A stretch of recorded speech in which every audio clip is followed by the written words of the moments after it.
Shalom Bapak Ibu, Saudara-saudara sekalian. Kita kembali berjumpa dalam acara Menerima hari ini, di mana kita akan belajar renungan firman Tuhan singkat, supaya setiap hari kita selalu dipenuhi oleh firman. Kita akan buka acara Menerima hari ini dengan doa terlebih dahulu. Terima kasih Tuhan kalau kami masih bisa belajar tentang firman Allah melalui acara Menerima hari ini Tuhan. Kami sungguh perlu akan firman-Mu, karena firman-Mu akan menuntun hidup kami ke jalan yang benar, dan firman-Mu menyatakan isi hati Tuhan dan kehendak Tuhan.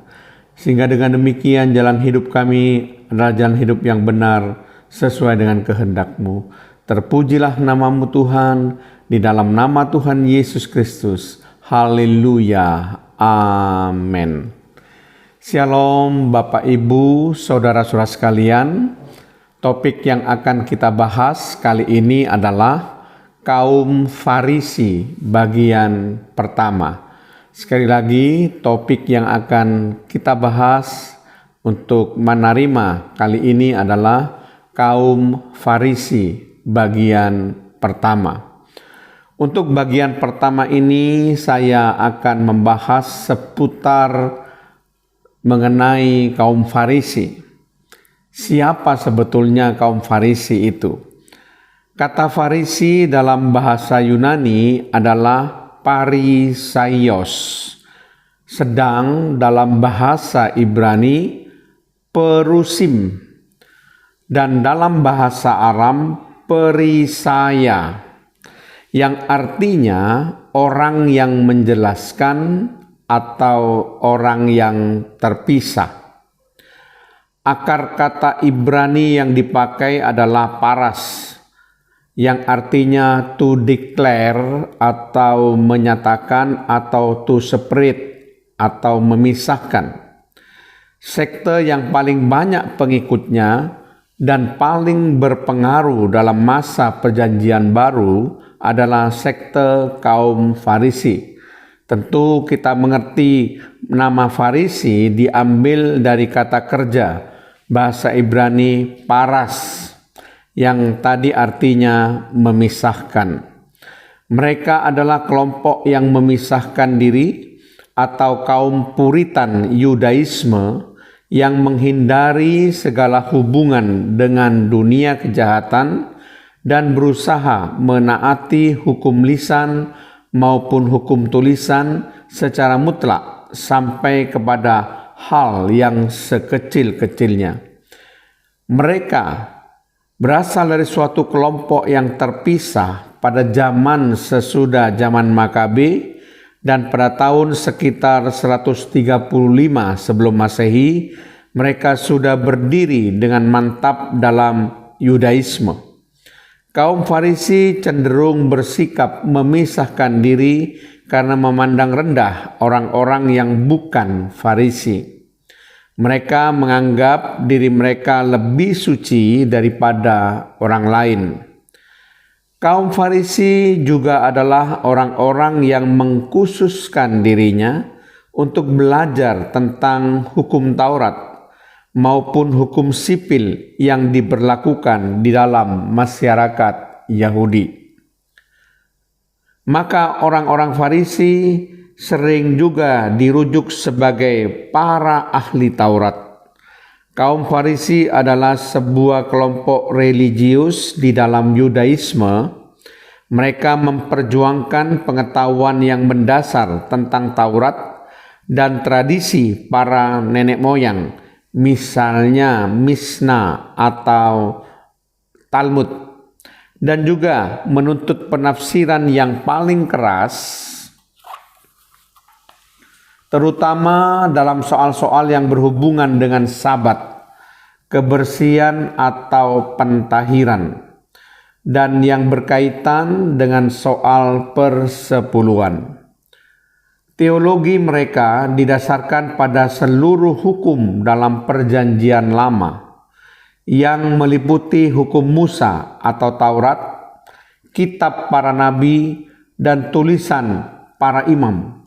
Dalam menafsirkan hukum, mereka menggunakan kiasan-kiasan untuk memberikan elastisitas dalam penerapan hukum itu pada berbagai perkara baru yang bakal muncul.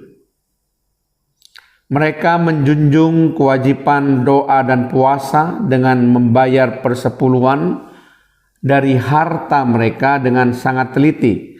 Silakan dibaca di dalam Injil Matius pasal 23 ayat 23 maupun dalam Lukas pasal 11 ayat 42.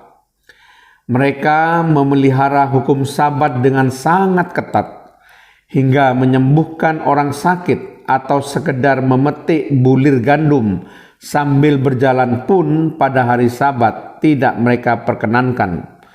Bisa dibaca di dalam Matius pasal 12 ayat 1 sampai 2. Kaum Farisi sebenarnya memusatkan perhatian pada pengendalian masalah agama, bukan politik.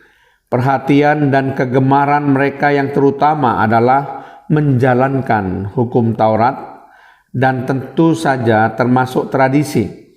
Secara rinci dan cermat, kitab Injil memberi banyak contoh yang menggambarkan bagaimana orang Farisi memegang tradisi sebagai sumber otoritas seperti halnya firman Tuhan.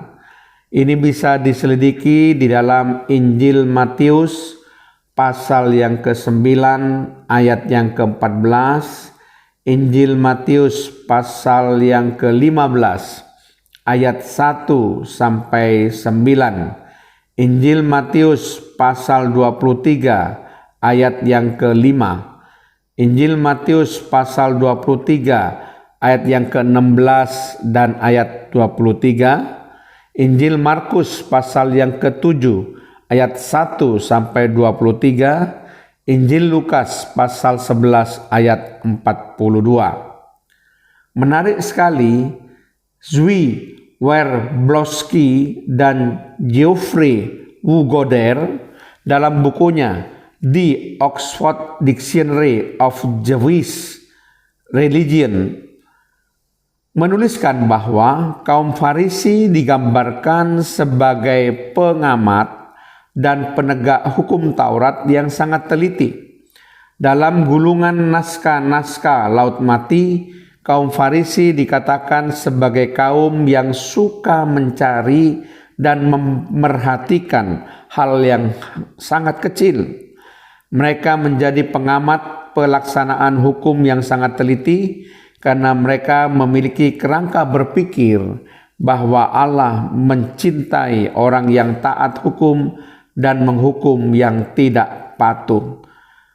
Juga seorang penulis yang bernama George Footmore dalam bukunya Judaism menjelaskan lebih lanjut bahwa kaum Farisi adalah pemimpin spiritual Yahudi yang berkembang pada masa Bait Allah kedua, sekitar abad kedua sebelum Masehi.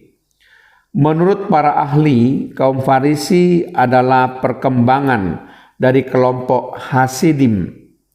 Kelompok Hasidim adalah kelompok yang menganggap diri mereka sebagai orang beragama yang saleh. Kelompok Hasidim memisahkan diri dari orang-orang biasa. Kemudian penulis buku yang lain, Werblowski, dalam bukunya The Encyclopedia of Jewish Religion menerangkan bahwa kaum Farisi memiliki kemampuan yang luar biasa dalam menafsirkan Taurat. Kepandian kaum Farisi dalam menafsir ini diperoleh dari proses pendidikan agama secara akademis. Demikian bahasan saya mengenai kaum Farisi bagian yang pertama. Nanti kita akan membicarakan lebih lanjut mengenai yang lain di dalam kaum Farisi bagian yang kedua dalam episode yang akan datang. Amin. Terima kasih Tuhan kalau hamba-Mu sudah menjelaskan mengenai kaum Farisi bagian yang pertama ini, sehingga paling tidak Tuhan kami boleh mengerti siapa sebenarnya kaum Farisi itu. Ketika kami membaca Alkitab Tuhan, kami lebih lagi mengerti tentang kaum Farisi ini, karena begitu banyak kaum Farisi disinggung di dalam firman Tuhan. Terpujilah nama-Mu Tuhan, di dalam nama Tuhan Yesus Kristus. Haleluya. Amin.